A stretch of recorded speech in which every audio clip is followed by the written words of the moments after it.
In this video, I'm going to show you how to remove the recycle bin icon from your desktop. Now, if say for example, you have the recycle bin somewhere around here in your desktop and you're tired of it because you want to have, say for example, a cleaner desktop icons, then I'm going to show you a way in how to remove this one. So again, this is the recycle bin here. It's a fake one. I can go ahead and empty it if I want to, but yeah, I'm going to show you how to remove that.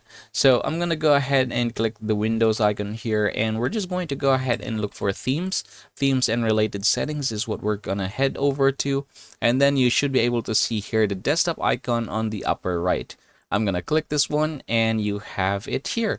So desktop icon settings, and the one that we have checked is the recycle bin. I can uncheck that one, hit apply, hit OK, and then if you're going to go back, you can see that the recycle bin is gone. And then if you're going to head over to the left side where it should be, it's not there anymore as well. So yep, that is how it is, everybody. Thank you for watching, and I hope this video helps you out.